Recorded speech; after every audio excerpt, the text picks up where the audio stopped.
Oi gente, voltei para o nosso módulo 2 do curso de Introdução à Cianotipia. Nesse módulo a gente vai falar um pouco sobre os preparativos para a gente fazer uma cianotipia. Então a primeira coisa que a gente vai falar, como a gente falou na aula passada também, é sobre o suporte. Na aula passada eu tinha mostrado essa fotografia aqui, que eu fiz sobre papel. Isso é um papel para aquarela, que é um papel que ele tem uma gramatura maior, e foi o suporte que eu utilizei para fazer essa imagem. A gente pode fazer essa imagem em diversos suportes. O suporte mais comum é o papel, justamente pela praticidade, costuma ser um processo relativamente rápido e que dá resultados muito bons. Mas a gente também tem outras possibilidades de suporte que dão resultados muito interessantes. Eu tenho aqui uma cianotipia que eu fiz num tecido. Nesse caso, foi um tecido daqueles de limpeza mesmo, tipo Perfex. E eu fiz essa imagem utilizando plantas secas. Então, também é uma possibilidade de suporte. Uma outra possibilidade de suporte é realizar cianotipias em papelão, que também absorvem bem o químico. Esse foi um fotograma que eu fiz também utilizando vários objetos e plantas sobrepostos. Essa é uma outra possibilidade de fazer a cianotipia em papel vegetal. E aqui a gente tem uma transparência, também dá uma estética bem legal. Além desses suportes que eu estou mostrando aqui, a gente tem outras possibilidades também que acabam sendo um pouco mais complexas. Dá pra gente fazer cianotipia em madeira, em vidro, em espelho, em cerâmica. Então, por exemplo, para se fazer cianotipia em vidro, eu preciso preparar uma gelatina junto com esse químico para colocar sobre o vidro, porque o vidro não absorve químico. Sobre madeira, eu vou ter que ter um outro pensamento também na hora de sensibilizar esse suporte, porque a madeira ela absorve muito químico, e o químico acaba indo para camadas mais profundas da madeira. Então, fica aqui a dica das possibilidades, da cianotipia, mas nesse curso a gente vai focar em fazer em papel. Dentro dessa categoria papel, tem muitos papéis que a gente poderia estar utilizando para cianotipia. E por que a gente indica utilizar o papel para aquarela? Primeiro, que ele é um papel mais grosso, ele é um papel que absorve muito bem o químico. Uma coisa muito importante sobre o papel de aquarela é que ele pode ser lavado. Ele é um papel que ele vai resistir muito bem ao processo de lavagem, a um processo de viragem, que é um processo que a gente pode fazer depois do cianótipo estar pronto para mudar a coloração do tom azul para outros tons. Então, o papel de aquarela, nesse sentido, ele é o mais indicado. Mas nada impede que você trabalhe também com outros tipos de papéis. Daí, quais seriam as minhas dicas para quem quiser se aventurar aí no mundo dos papéis? Tomar muito cuidado na hora de lavar. Então, se você estiver trabalhando com papéis mais finos, uma coisa que eu gosto muito de fazer é trabalhar com papéis de livros e dicionários antigos. Mas eu vou ter que ter um cuidado especial na hora de sensibilizar esse papel, na hora de lavar ele, para ele não rasgar, não se desfazer. Eu posso utilizar papéis coloridos, tipo Color Set. Eu posso fazer em papel manteiga, que também fica muito bonito, papel japonês. Todos esses processos, a parte da sensibilização é bastante parecida, eu só tenho que tomar bastante cuidado na hora da lavagem.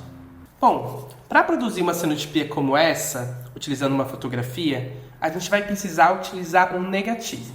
Seja um negativo analógico de uma câmera de médio formato, ou até mesmo aqueles negativos de 35mm. Mas, em geral, a gente utiliza um negativo digital, que é produzido a partir de uma imagem digital.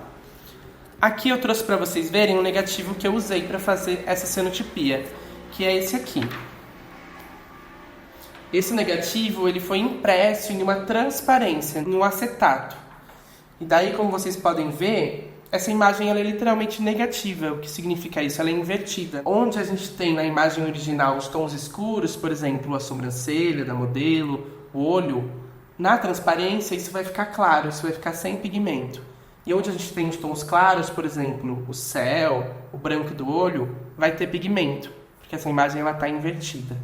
E por que ela está invertida, Porque quando eu coloco essa imagem sobre o papel sensibilizado, aonde tiver preto no negativo, os raios solares ou a luz UV da fonte que eu estiver utilizando, ela não vai entrar em contato com o químico do papel, certo? Essa luz ela vai vir para cá e vai estar preto. Então essa luz ela não vai atingir o químico do papel. E o que acontece? Essa reação química que precisa da luz UV, ela não vai acontecer, ou ela vai acontecer com menor intensidade. Então, na hora que eu for lavar esse papel, essa área que estava sendo protegida pela parte preta do negativo, a emulsão, o químico que está aqui, ele vai sair com a lavagem, porque ele não vai ter se transformado no pigmento azul da Prússia. Mas nas áreas em que a transparência não tem tanto pigmento, a luz UV ela vai pegar aqui nesse químico com mais intensidade.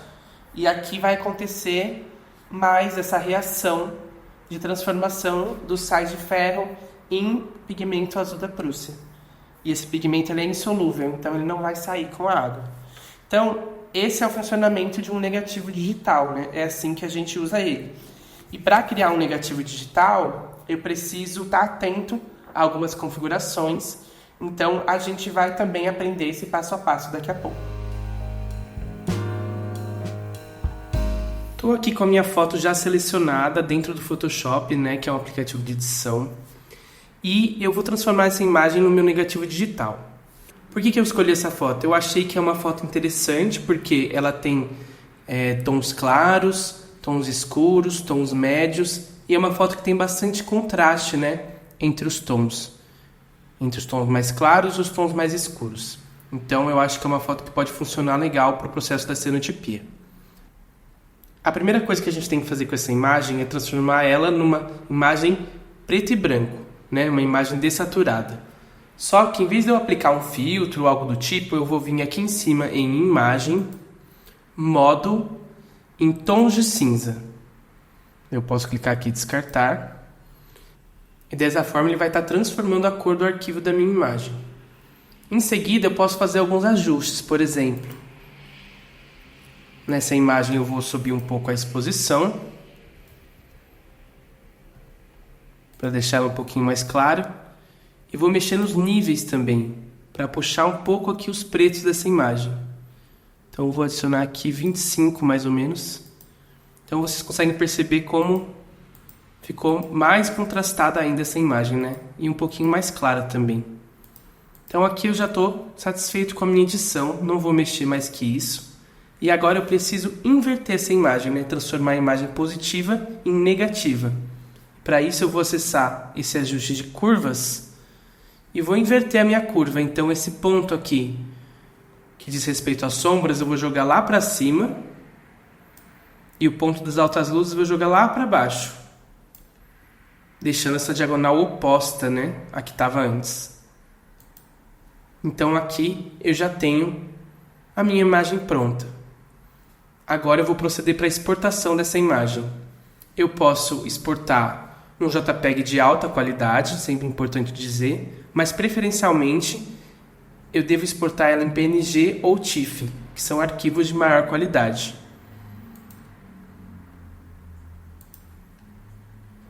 Então vou exportar aqui em PNG.